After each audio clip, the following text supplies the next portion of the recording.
Allahu Akbar. Hello guys. Inshallah, we had a great speaker, Muhammad Shamil from New Jersey. He's a former YM lead from there. Inshallah, he'll be going over some upcoming topics. Inshallah. الحمد لله والصلاة والسلام على رسول الله وعلى آله وصحبه أجمعين. رب اشرح لي صدري ويسر لي أمري واحلل عقدة من لساني يفقهوا قولي آمين يا رب العالمين. So thank you guys for coming. It's good to be here. Jazakallah khair Saad for arranging this. So Saad told me to kind of talk about the struggles of the youth and whatnot, and I mentioned that I generally don't like to kind of just talk. I have a couple of things that we can talk about, but I think you mentioned a couple of things about the struggles, but I want to hear from you guys. What are the struggles of youth? And again, don't assume that it's going to be, this is what I'm struggling with. If you want to share something personal, more than welcome to, and that's why I wanted to throw this off. But That's okay. If you don't feel comfortable doing that, it's fine also, just in general. And then we'll kind of take it from there. I think like one of the biggest problems that our generation has is kind of just like dealing with the outside society as a whole. Because not all of us we grow up I grew up at public high school. Many of us go to public school, and we deal with a lot of non-Muslims and stuff. And I get this question a lot. People ask me like, "Oh, do you have a girlfriend? Have you tried this drug? Have you done this?" And you just get a lot of pressure from the outside, and it's all alhamdulillah, I was taught, because I went to Islamic school, I was taught that, this is wrong, and I was taught why it was wrong, and I taught why this isn't good, and I was taught that, why we need Allah subhanahu wa ta'ala in our lives and stuff. A lot of these kids, they don't have that. They only have, their peers, and they end up getting sucked into, that world, and it's really tough for them, and especially when you see, because a lot of the time you see, the young people those are old people. They're saying a bunch of old stuff. When in reality, some our religion is really important and essential in our lives. And so yeah. So peer pressure is a big deal. Yeah, it's a lot of people struggling with that. Okay, good. Anyone else?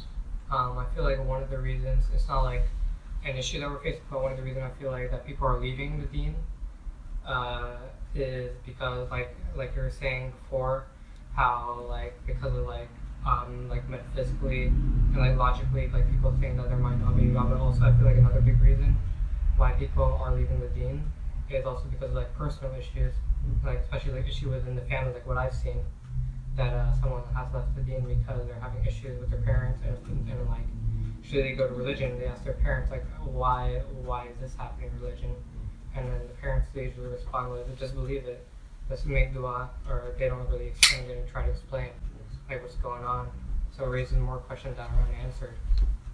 It's interesting you said that. I had there was a young guy who came to me a couple of days ago, and he was complaining about some family issues. And a lot of times when I get young people talking about family issues, it kind of turns into, my dad taught me so much about religion, and he told me the do's and the don'ts, but then a few years later I see him doing the complete opposite of what he told me. Yes, It's they were what's going on there? And then when the son gets to an age, I'm assuming a lot of you guys are in high school, college? High school. You're also in high school? Yeah, high school. College. You're done, and you guys are much younger, alhamdulillah. 8th grade. But he's just struggling. Then when he talks to his dad, he says, Dad, you shouldn't be doing this. And he's like, who do you think you are to tell me what to do? And he kind of gets brushed off, and then they come back and say, the same guy that I've looked up to my entire life to do certain things, and he told me to do certain things, is doing the complete opposite. So personally, I've seen a lot of cases where family becomes the biggest problem. And them leaving, it is the core of the meaning of life. While it's supposed to be the complete opposite, your family is supposed to be supporting you. I agree.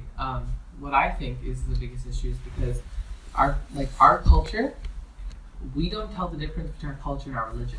Like, I think it's our fault as well. Like, why do people put such a bad name to Muslims? Yeah, it's the media's fault, but it's also the Muslims' fault because, okay, let's just like Saudi Arabia. It's like the key like role of what it means to be Muslim. When you ask what a Muslim country is, that's the first example.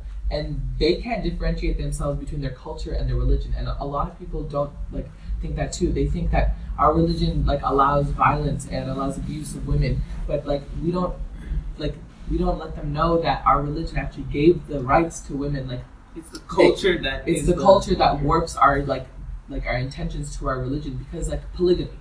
A lot of people have a negative misconception, but like in Islamic rules, you have to ask the wife, the first wife. You have to like split all your shares, your time, your everything. And if the wife says no, then that means no, you can't get married. And not only that, in polygamy, actually, before Islam actually came, people had like multiple partners, and the male men, they had multiple partners. But because they weren't married, the men had no obligations to the women, right?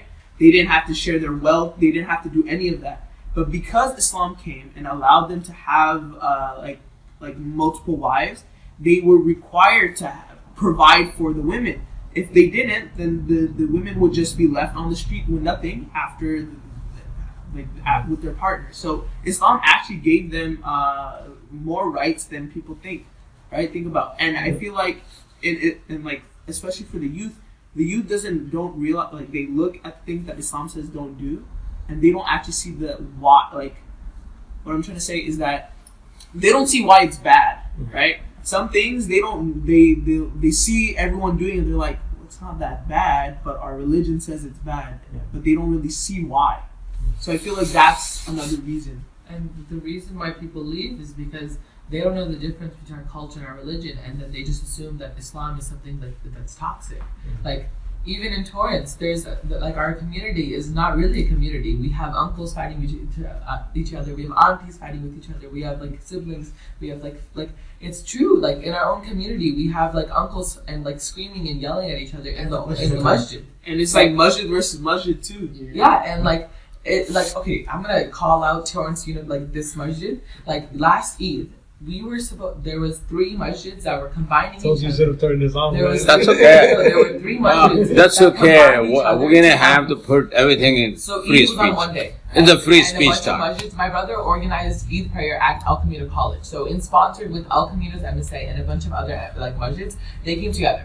Torrance, this masjid did not want to. They wanted to have it at the park. Okay. That's not what Islam is about. Islam is about like taking like being wrong, like admitting you're wrong, and like being unified. And yet we can't get past our egos or our own culture to see that. And that's I will be definition. Don't feel about it. I actually want to add on to what they said, and he said too. Actually, like one really important thing is that I noticed specifically, this happens within a lot of communities in color, but especially in like our Muslim communities, there isn't really a care for mental health. Like I know people personally that suffer from like depression and anxiety, and that stuff, like, it's like you think depression and it's like feeling sad and anxiety is feeling scared. It is so much worse than that. Like, and when you go up, like these people, like they're afraid to go up to their parents and ask them like, oh, like, I'm feeling depressed, I'm feeling anxious, they have to like tell their friends this stuff, and because they're afraid their parents are gonna be all like, oh, this is just your worldly life, oh, think about like, of course kids have it harder than like in some places, but that doesn't mean that we should throw away our problems and we shouldn't get help. And it's not just the like mental health, but it's also things such as like our personal drives. Like sometimes we're teenagers, I'm a teenager, I'm naturally gonna have some feelings, and if I can't talk to it to my parents, then who will I talk to it to? Muslims. Not Muslims either. Like if we have bad communities that like think like, oh, all of your emotions, like you're wrong for that, and who do we turn to? Our friends who like might tell us the wrong things, and that will take us to the wrong direction. And that's an important thing. We need to care about like our communities, and instead of trying to like shut out and like brush off mental health and like personal emotions, we need to like take care of that stuff and make sure that Like we need to give that the proper attention it needs. Okay, are you 18 yet? No, right? I just turned 18. Okay, so last month. on 22nd of March, we have mental health training upstairs from 8:30 to 5 o'clock. Please come through. Free lunch as well. Who's You should doing have it? started with the free lunch. Who's doing it? Alhamdulillah. You can already. Yeah, who's the instructor? Speaker. The instructor is a mental health instructor from Victoria. I forgot her name. I think Dina helped me. She's really good. Dina Helmi? Yeah, I believe so. Oh, I think I know who she is. I You believe actually it's did her. it. I believe it's her. If not, it's somebody else. So we had a mental health program at our masjid back in Jersey. It was actually one of the YM alumni. He's based Kisam? out of New York. No, his name is Dr. Omar Sharif. Yeah. You know what I'm talking about? yeah. So, mashallah, he, you know, man, when you touch on mental health, it's so on top of mind for me personally. Yeah. And he was saying that what a lot of people don't realize is that it's very uncommon, it's very rare to find a person with just one mental health illness. Usually, there are multiple ones. So, like for example, if somebody has an anxiety and they don't know how to deal with it, they turn into drugs Yeah. because that drugs make them feel better about their own anxiety. So while in the beginning they might not necessarily be addicted, but then they start having an anxiety and drug use addictions, right? Or maybe they'll turn to like pornography, for example. Especially a lot of young Muslims are suffering with that. So they have so much anxiety or so much depression, nobody's listening to them, nobody's talking to them, and then they were like, I don't know, there's so much going on in here, I need to turn into something to kind of ease the pain. And then they'll go into build a lot of these addictions. And now you have to deal with an addiction and a mental health at the same time. So certainly a great point when it comes to mental health, and I highly recommend you guys to attend that program on March 21st. Yeah, you should definitely. March 21st is on Yeah, his Sunday. Whatever Sunday is. Yes. Okay. Yeah, please do attend. I think that'll be really good. But I want to go back to what some of you guys mentioned on peer pressure. Peer pressure is very. I think we put a lot of we give a lot of power to peer pressure. Because I know some of the guys who just came who just kind of had an open discussion. Like I'm not really giving a lecture or anything. But one of the things we need to realize is that while peer pressure exists, no one should ever feel that it's something that we cannot get over. Let me give an example. At the time of the Prophet Muhammad ﷺ, the Prophet had a mission. What was the Prophet's mission? Spread Islam, right? But that was his mission. So obviously, to do that, he needed everybody to help him out. He needed to talk to everybody. He needs to do it. He needs to spread his message. Now, a lot of people had an issue, right? And they wanted to stop that mission by any way. So one time, they gathered with the Prophet Muhammad ﷺ, a lot of the leaders of Mecca, and he said, listen, you've been talking about this new religion, you've been messing up with our idols, you've been messing up with our systems, you're talking about equality, you're talking about the men and the women being the same, you're talking about slavery rights, you're talking about all these real things that are just foreign to who we are. It just doesn't make sense. So, in a way, he was kind of peer pressured, and they were telling him, we're going to make you an offer. We're going to give you all the money you want in the world. Now, we have to think about this as him being one of the very few Muslims in this area. So it's not like, and at least, understand guys, is that at least there's a community that you can come back to. And I know we talk about problems and issues and people fighting and, Eid and Ramadan. It's everywhere, by the way, right? It's not just here, everywhere. But the reality is we have to appreciate that there is this, that I can come back to somebody and say, bro, like, this is happening. Or let's at least have an open forum to talk about it. The Prophet ﷺ didn't have that. The Prophet ﷺ met with these people and they asked him, they said, we're going to offer you money. We just stopped. we're going to offer you whatever money you want. He said, no, it's not going to work. He said, we'll give you women. He was a young man, you know. They're like, we'll give you, choose any woman you want, we'll give them to you. He says, no. He said, we're going to make you our king, like our leader. Because maybe you just wanted to be a leader. You know, guys, there's two things that are going to drive us in this world. Money and power. Real talk. There's nothing that will drive you. You think women will drive you, women will drive you crazy. That's something else. But the two things that will drive you to do things is money or power.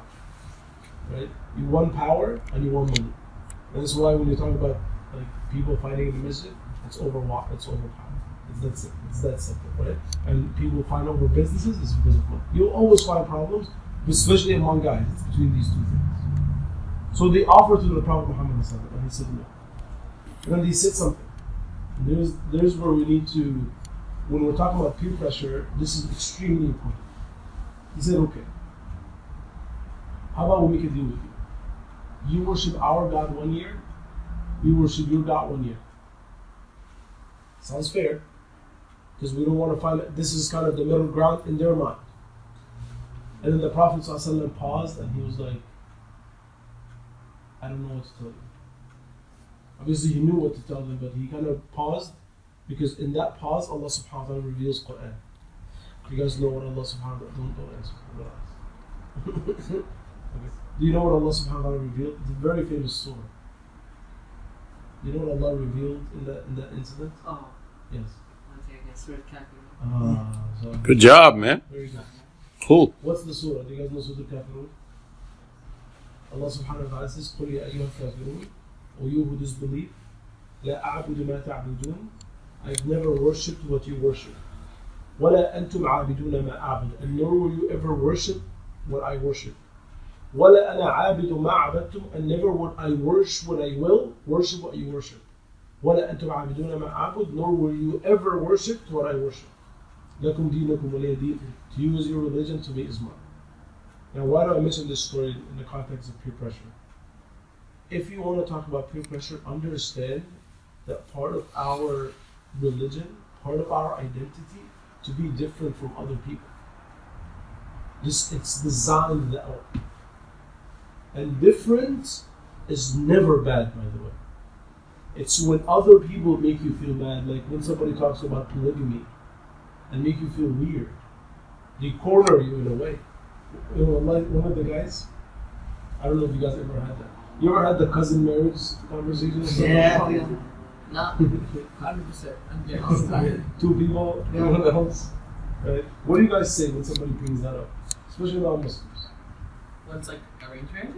No, cousins marriage. Not just saying arranged marriage. Maybe you fall in love with your cousin for whatever reason. Which is fine in Islam, by the way. But have you ever had that conversation with some Muslims and they say, oh, your religion allows you to marry your cousin? That's kind of Yeah, weird. exactly. I had a guy one time, he came to me, he's older, he was not older, like he's like in his late 20s. And he asked me, he's like, bro, I was talking to my coworker. He was like, dude, your religion allows you to marry your cousin? And then to him, he was like, yeah, what's wrong with that? And he's like, bro, it's weird. And then the Muslim guy, when he started thinking about it, he was like, wait, that is weird. You know? Yeah. Why does Islam allow for something like that? It's You know? I love for that. me at least, it's never been any non-Muslims. It's just like Muslim guys just like making jokes. Yeah. Right? That's where it's at. But yeah, that's pretty much it. It's pretty weird, man. It's Alabama. White people do it. Not Muslims do it. Oh yeah. Oh, Yeah, yeah. and by the way, it's the same thing with polygamy, right? The same thing with polygamy, like you guys allow, and you brought up some really nice points. You're like, before Islam and stuff like that. But go ahead. I just want to bring up like one point that I hear a lot. Not necessarily, I hear it in person. I've heard it in person before, like towards me, but also like online a lot. Is that people think that like Islam encourages pedophilia because the Prophet ﷺ married Aisha and was like 9 years old. When I was like in 9th, 10th grade, that seriously got to my head at one point. So I did do a lot of research about it. But what many people like fail to realize though is the fact that happened like the Prophet ﷺ existed like over 1,000 years ago, and 1,400 years ago, yeah. And like morality changes within time. So at that time it was normal and it was fine as long as and Aisha, she hit puberty, so it was fine for her to get married to anybody, and it wasn't abnormal. And it's not like she was forced into it; she had the choice, like she chose to. But many people like miss out those details, and they're just like, oh, but he still married a 9-year-old girl, and I mean. At that point, you really can't do much. It's all like they're trying to just dig deeper into it. When it's all like the answer is there and it's pretty basic, like solid. So the reason I bring a lot of these things up for you guys, because when you look at struggles, okay, and you guys correct me if I'm wrong, this is not like based on research or anything, this is my personal experience. You'll find 90% of it is external, and 10% of it is internal. Like 90% of the problems that young people face comes from the outside. Whether it's the media, or whether it's the parents, or whether it's their friends and family, whether it's in school, or whether it's stuff they hear about Islam. It's a lot of stuff is external. And then the internal stuff will be like their sins and their a little bit of misunderstanding and stuff like that. Now, in order for you to solve that problem, okay, is you first have, going back to the story I mentioned, is that you have to break this stigma that I'm supposed to fit in. It's a problem for us to always want to fit in. Steve Jobs never wanted to fit in. I'm sure you're all iPhone users here. Oh God. Right? Android is better, man. 100%. No. The whole It's debate not- happened. it's I own not an talking iPhone. about right I'm now. saying that I own an iPhone. Yeah, it's all good, man. It's all good. Allah guide you, bro. All of us. All of you, inshallah. Allah guide you guys towards that.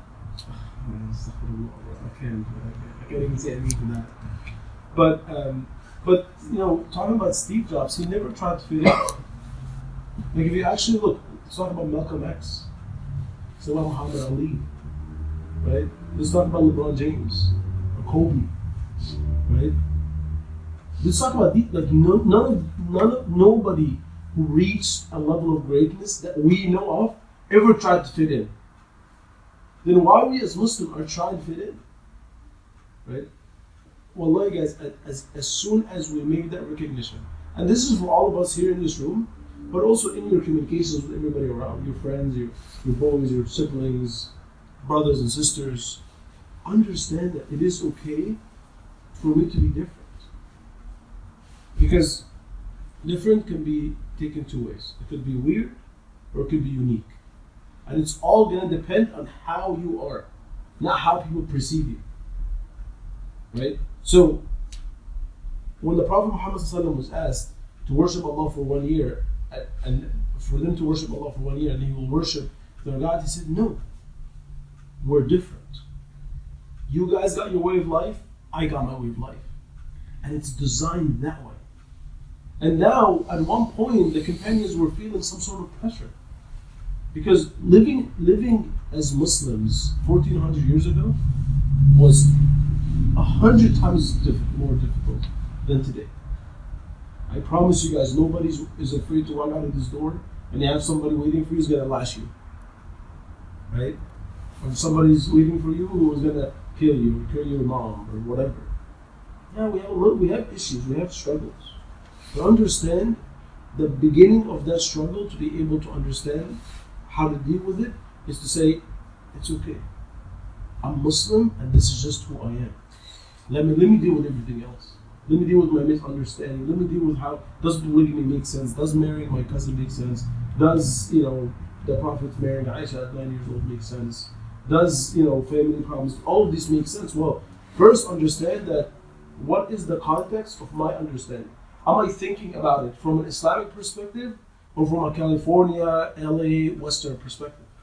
Because if I'm thinking about it from a Western perspective, then I allow that culture to get into my head. And anything that doesn't fit the culture will not fit into my mind. While the culture shouldn't even it shouldn't play any role. It should be who you are, what do you believe in, your own religion, and then everything will fit in. And then you'll be able to understand. Now, going back to some of the things you guys brought up, because a lot of these come up. Islam as a religion and the way Allah subhanahu wa ta'ala designed this religion There's a lot of things that are allowed for us to do. Doesn't mean we are encouraged to do it. Okay. So, for example, when you talk about polygamy, you might be able to explain it however you want. You know, kings used to have like 40 wives and all that stuff. That's fine. But did Allah or the Prophet encourage polygamy? Absolutely. There's not a single evidence that Allah or the Prophet encouraged it. Now, why allow it? Because Allah subhanahu wa ta'ala realized that this religion is going to go to the east and the west.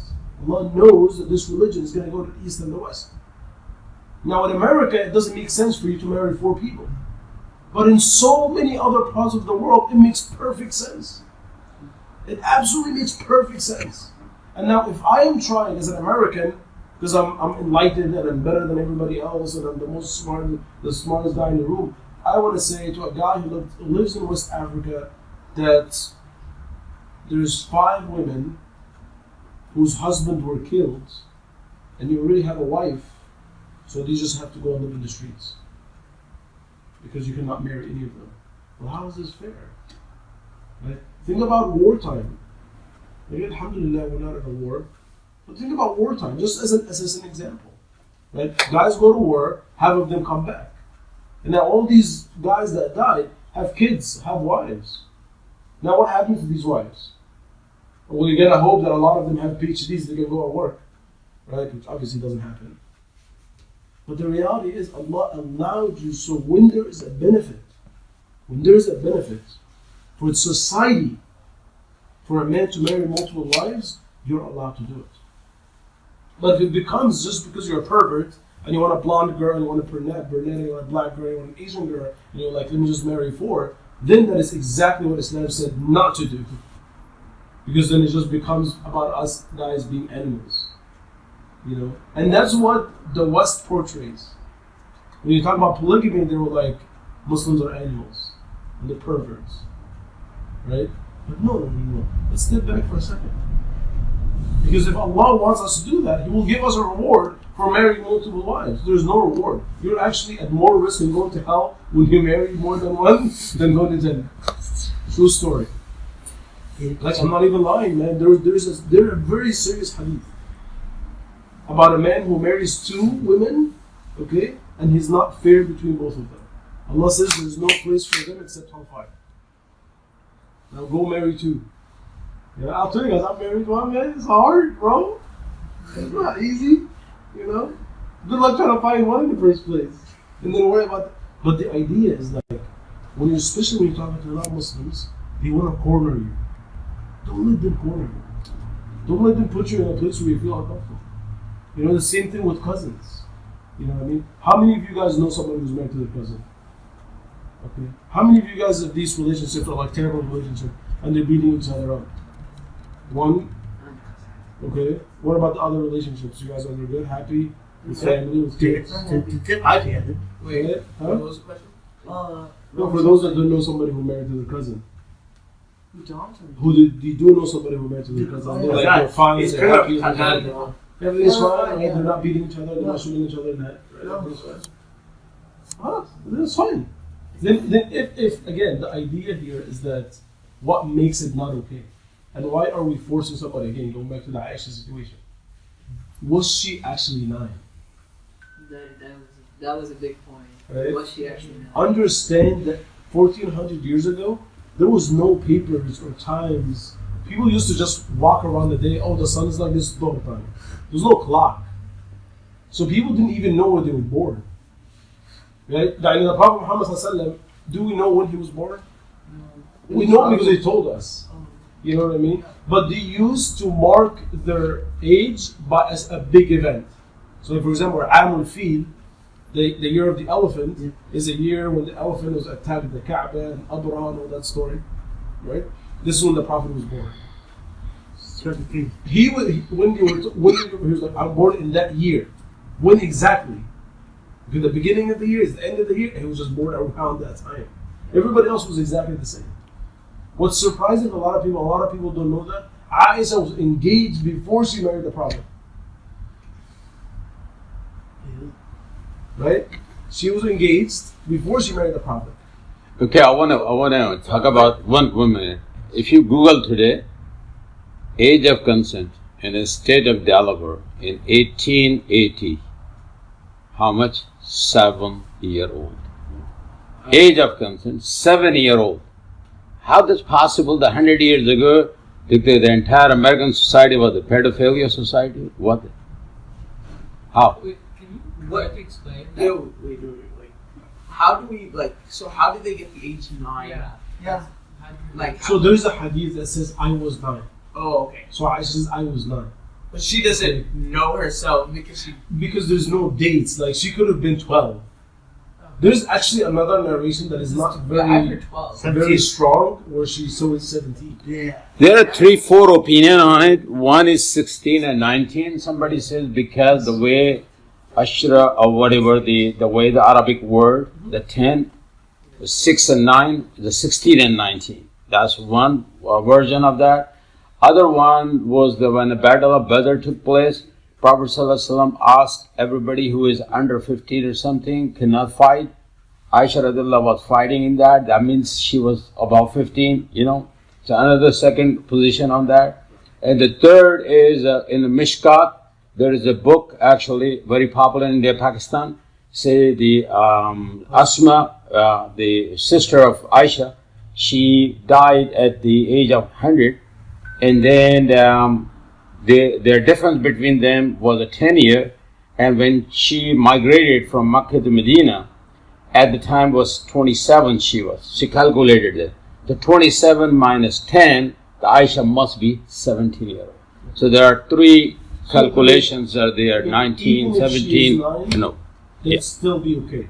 Like, with everything the brother said, and he's absolutely right, there's a lot of different narrations, but even if she was 9, that would still be okay.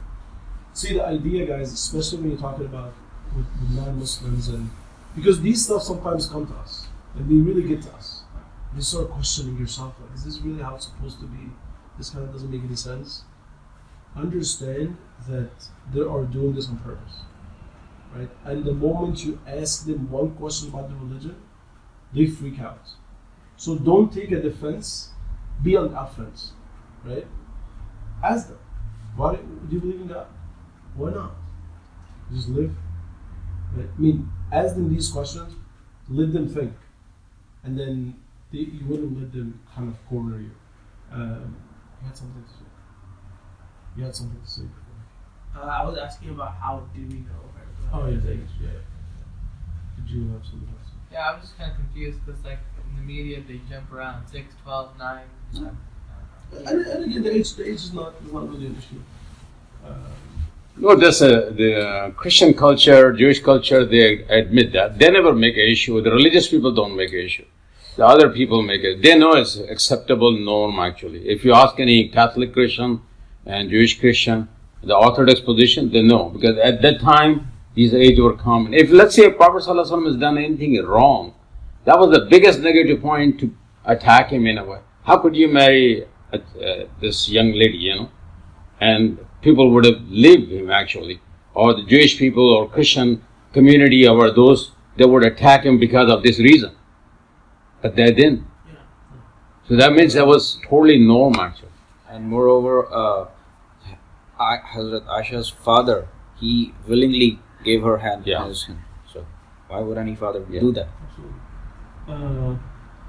Somebody also will give you a good example. Let's say 200 or 300 years ago, you live in Africa, and you have a son who is 11 or 12, and he likes a girl. She is also 11, 8, 9 or 10. She is young.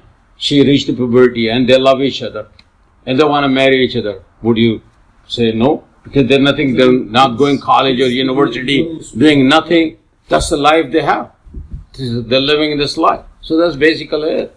Today we have a different type, because we never get mature even. 20 years, 30 years. What else do you guys think the young guys are struggling with? Go ahead. Go ahead. So like I feel like there's a huge struggle with like halal and haram, and there's like everyone keeps asking me like why you can't eat like and I just tell them it's like impure and stuff like that, and then Talking about pork specifically, or talking about no, like in general, beef because ribs? like there's like I'm not gonna like say names, but like there's like some Muslims that just like they just say, oh, I'm just gonna say Bismillah and just eat this, and then afterwards I'm gonna just say my forgiveness, and then they just eat it like haram, and then they go and they just. There is a Yeah, fine I'm line one to say it's I'm not one of those haram. Muslims, by the way. Huh? I'm one of those Muslims. Oh, You ever had McDonald's, man? It's amazing. oh, I'm I'm like, so. Oh. It's Oh man, when I came to how I America, say I it's love like Whopper. Zabiha and non-Zabiha. Yeah, Instead so of here's around the the wall. thing, right? Okay. So the summary of this, it's a very long debate, and I think within the Muslims, especially the younger guys, like us, I'm gonna include you guys in the younger Yeah, crowd. you can include me. But we have to be a little bit more open to different opinions. That even stuff that I might be a little bit different from what I'm raised with, you know. So like when somebody says, "Hey, you know, I've been raised that witr, I have to pray witr." I had to pay it too. That's not what the story. The whole of that story. And the reality is, you know what witr is? Yeah. Yeah. So is witr an obligation? Yes. Yeah. No, Yes. yeah. It's actually It's a big dispute. Yes. Yes. It's a big dispute. It's So I a got wajib. yes. I got one no. Says yes. Your dad says yes. I don't You understand. think- Wait. You know what witr is? No, I know. But Okay. how are we connecting? No, I'm He's gonna giving get an you in a example. second. Oh, okay. I'm gonna get to what you Yeah. said in just a second. Yeah. Do you think witr is obligation or not? It's actually part of the. It's part of Isha though. Like yeah. Okay, so you think it's an obligation? Yeah. What do you guys think? Probably outside, yeah, without patience. It's an obligation. It depends on the madhab you follow. Yes. So witr is a prayer after Isha. Yeah. You know the 3 or 1. Imam Abu Hanifa is a wajib, and other madhab So might not actually, be the wajib. only Imam who said it was an obligation is Imam Abu Hanifa. Hanifa. Yep. Everybody else, so the majority opinion says it's not an obligation. Yes. Yeah. No. Wait. Let me think back. Let me Yeah. go back. No, stop. Yeah. I'm not telling you this to stop praying. No. That's not. what- That's oh not my the. God. Yeah. No. That's not what I'm. Listen. That's how you have to learn the mannerism on the ikhtilaf. It's the whole world. Is understand there is a difference of opinion. about Opinion, a lot of yeah, things exactly. That you might not be aware of. Yeah. Go back to this entire discussion of halal meat. Okay. There is a lot of food for us that's halal. Okay. A lot of food for us that's halal. What's not halal for us are a few things. So pork is haram. There's no argument about that. Everybody knows that. Okay, you cannot have a bacon cheeseburger. Sorry guys, you know, turkey bacon cheeseburger. But you cannot have pork. Okay, done. You cannot drink alcohol. That's done. Like, there's no argument about it. Now, when it comes to the other types of meats, like a cow, a chicken, a turkey, an ostrich, whatever. Okay, duck, all that stuff. Okay, that you are allowed to eat them. Something makes them halal or haram. One thing that makes them haram is if they were killed, meaning they were not slaughtered. For example, actually this is a true story, I'm not making that stuff up, okay?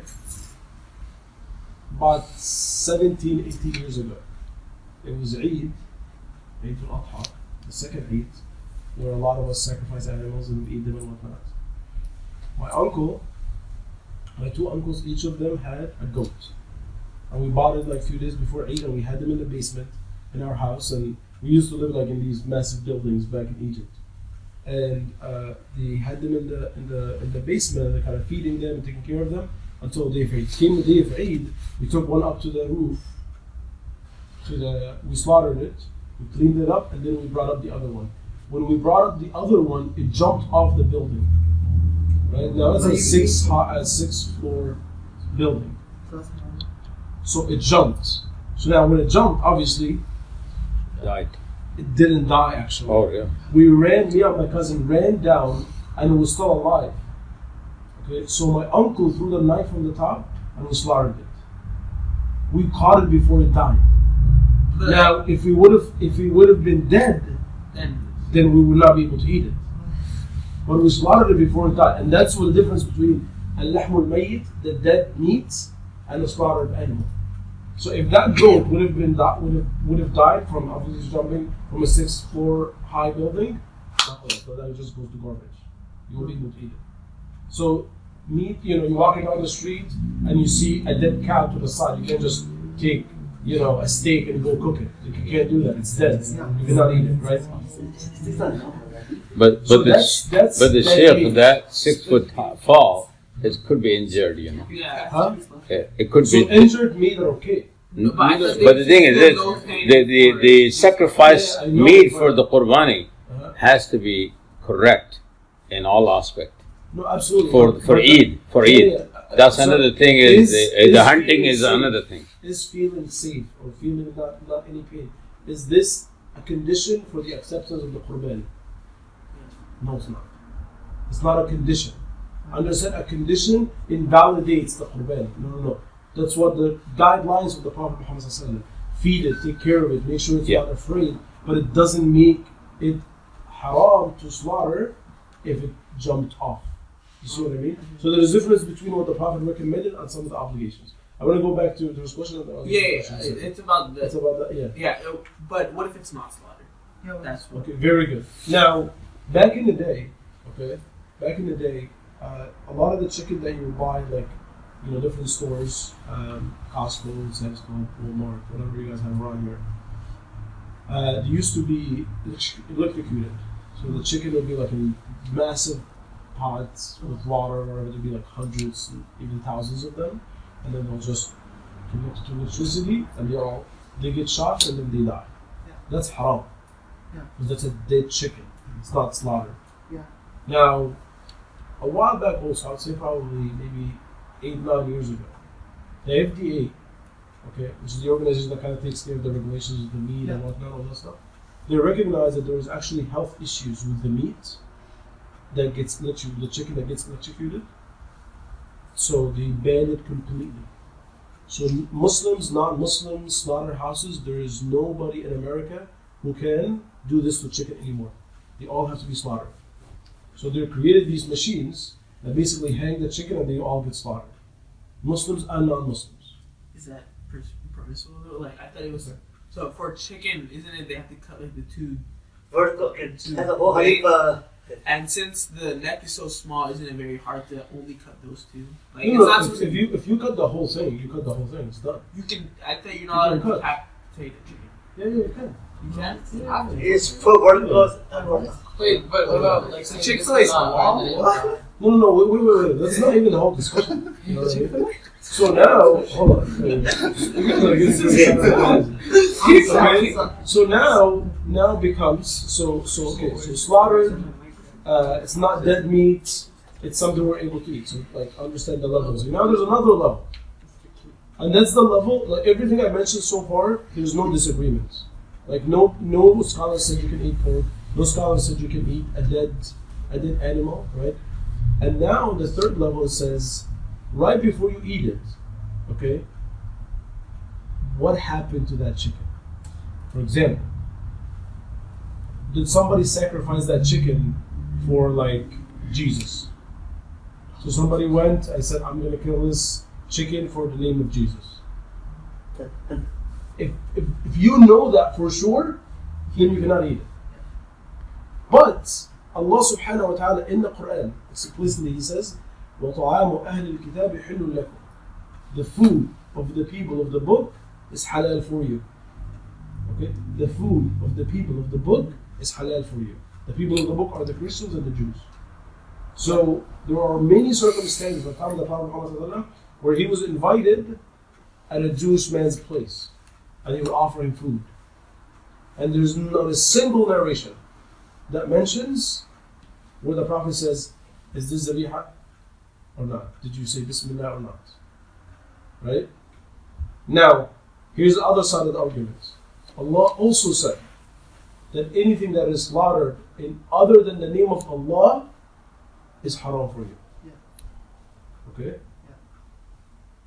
So how do you bring all these things together? That's when scholars disagree. That's where scholars said, okay, therefore, some scholars took the opinion of, unless I know that Allah subhanahu wa ta'ala's name is mentioned on this piece of meat that I'm eating, again, whether it's cow, chicken, turkey, whatever, where somebody stood there and said, Bismillah, Allahu Akbar, and you slaughtered, I will not eat it. Under any circumstance, because that verse is very explicit. Anything that is not, that Allah's name was not mentioned, should not be eaten. So that's where a lot of Muslims follow that opinion. A lot of Muslims follow that opinion. And it's a very valid opinion. Yes, And to and be honest with my you wife also- called Chick-fil-A and asked them about whether it's could be halal, the way you do the halal or kosher way, or like people. They say no, it's not a kosher or not halal. That's it, the specificity. And we do not mention there. It's up to you guys. So they don't say it. So there's one thing. So about kosher, right? So I believe kosher is okay to eat because of that verse, right? It says you're allowed to eat people of the book, right? So what's the difference between kosher and Chick-fil-A?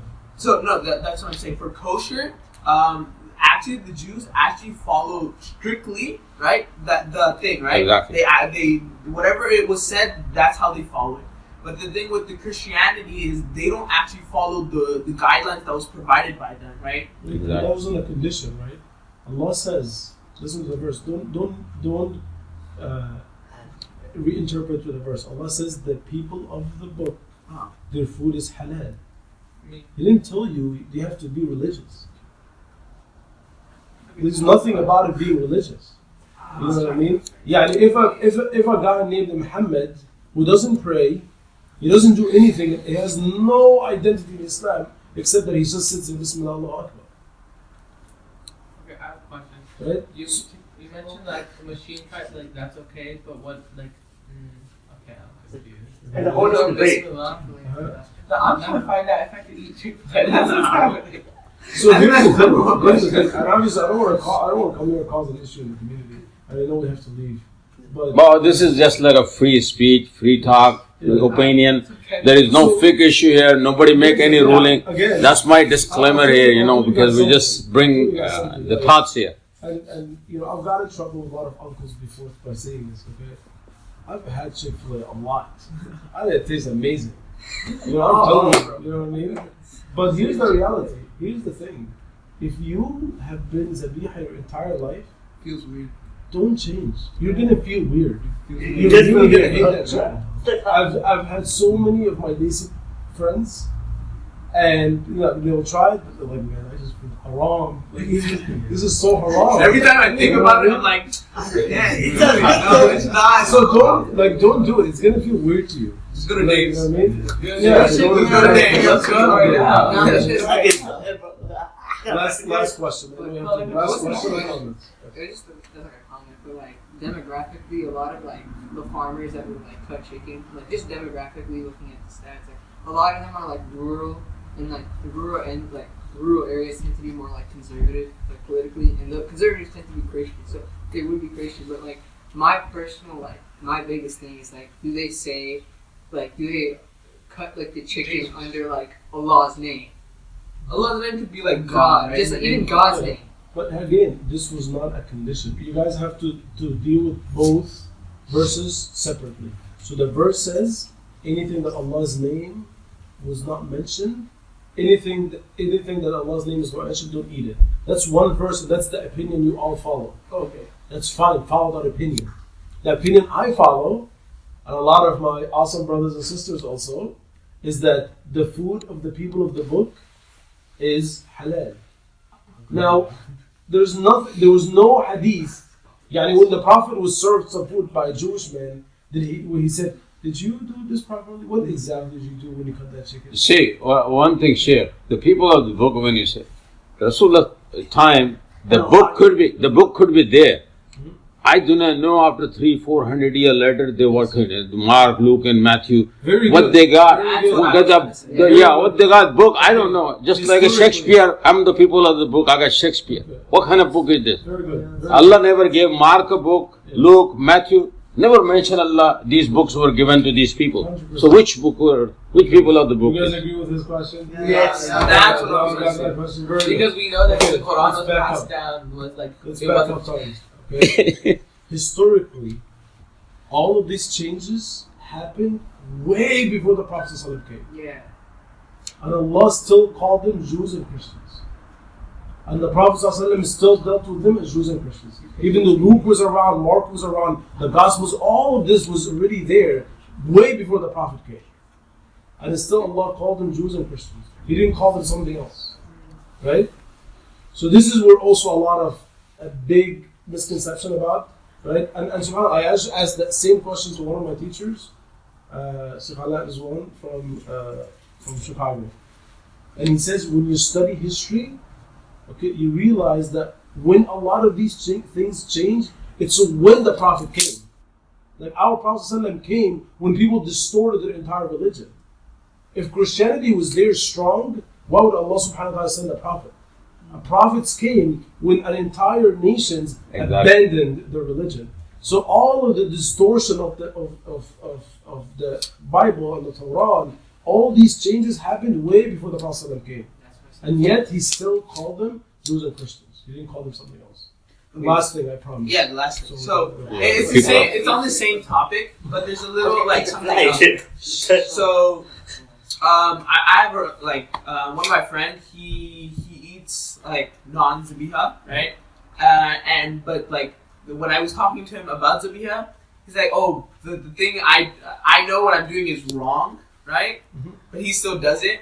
But then you brought up this whole point, right? It's difference of opinion. So if somebody thinks it's wrong, they shouldn't be doing it. Okay, so it's like even though like there's a difference of opinion, right? Mhm. But he still thinks he's doing it is wrong, then he shouldn't be doing it, right? I So don't it's think like you should be doing it. okay, Let's wrap Well, up. here's the thing. Let's wrap up. I don't think he's sinning though.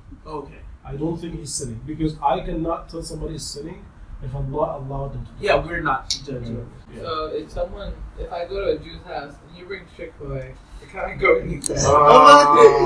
Answering the Good real question. question. Inshallah, next time I come here, I'll answer Okay, that. like, It's a good Who one. knows Okay. if Jews have fun?